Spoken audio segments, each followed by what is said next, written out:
Eso lo vas a estar repitiendo en el primer bloque de versos. Para continuar con el segundo bloque de los versos, vamos a hacer lo siguiente.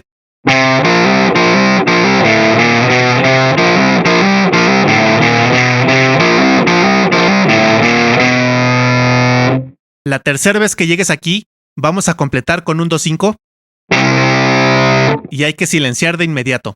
Y eso es todo.